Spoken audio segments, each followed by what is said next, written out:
today we have Wess Mitchell. I'm very glad for that. Welcome to our school, Wess. And again, welcome, Don. Thank you again for your involvement. Wess Mitchell, it's very important from our field of studies because he is probably the most informed voice on Romania in DC. His think tank is dealing mainly with Central and Eastern Europe, but he's dealing also with Romania, which is interesting for us. And he is, as much as I know, the main source of information for the decision makers in Washington. We are more than glad as a School of Political Science, Public Administration and Communication to have him here. And I'm sure that we will have interesting things to discuss about. This is pretty much my introduction. And Wess, again, welcome, please. Well, thank you for that introduction, Colleen, and also Paul. And I'm delighted to be here at Romania's oldest and largest university. And thank you, RomaniaOne and Don Lothrop, for arranging the visit. As Colleen has mentioned, I want to talk about geopolitics today. And that's a subject that's probably easy to not think very much about in Cluj.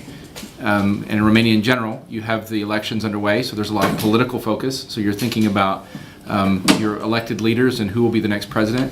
And here in Cluj, you probably don't need to think, or don't think you need to think a lot about what's happening in the broader strategic environment. But the message that I want to bring today is that you should think about geopolitics in Cluj, and you should think about them in Romania. My message is that the Ukraine crisis is fundamentally changing, and probably permanently changing, the environment around Romania that we've all taken for granted for most of the last 25 years. Romania is a U.S. ally, it's a NATO ally and a member of the European Union for the past quarter century.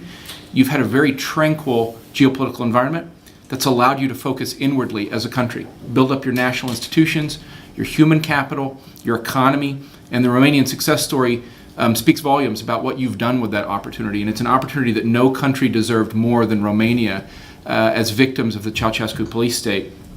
After the Ukraine crisis, you're in a different reality, whether you realize it yet or not. For the last 8 months, we've had a war underway in a country that's just a few hours' drive from here, that Romania has a 600-kilometer border with. You sit on a reactivated strategic frontier.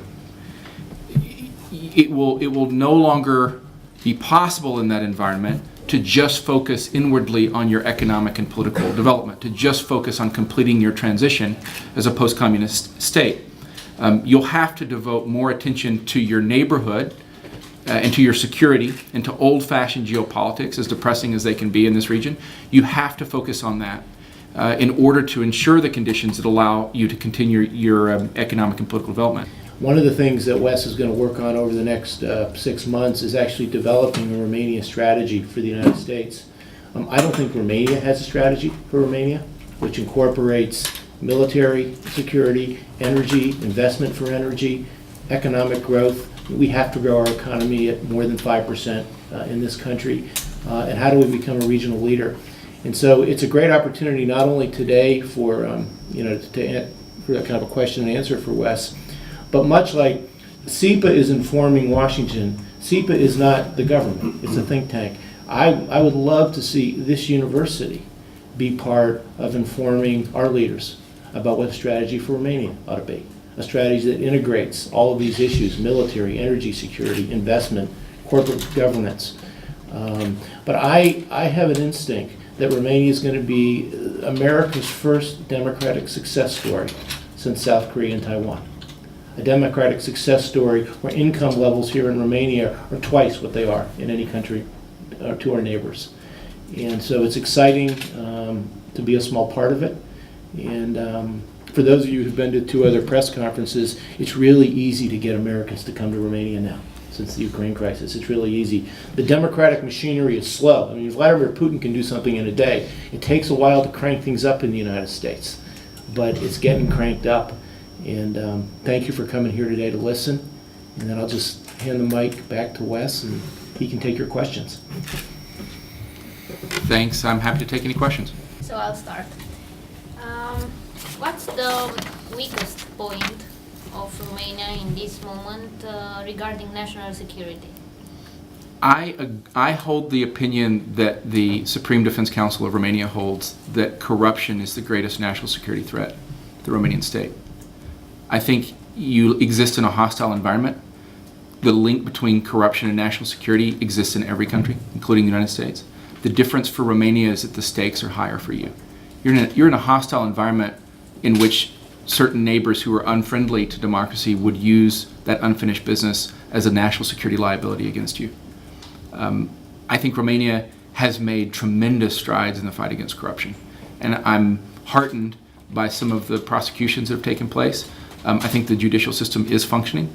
And I think it's very important that the next president of Romania, whoever that person may be, can deepen the commitment in a very public way to that fight against corruption. I think it matters more when geopolitics turn bad than it matters in normal history. And I don't think we're in normal history anymore. So I think corruption is the biggest problem, and I think Romania can and will address it. Is there a competition now between China and the US for, at least in Europe, to conquer?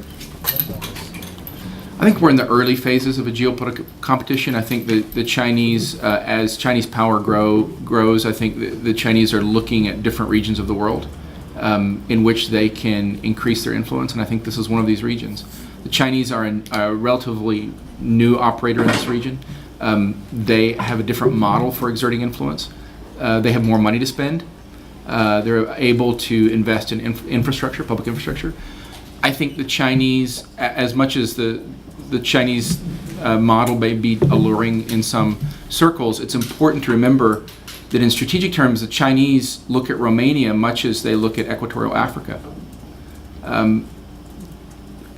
Eager to extract, interested in national resources, not terribly interested or capable of providing a public good in areas like security or support for institutions, perfectly willing to corrupt or suborn public officials, not terribly interested in the well-being of people.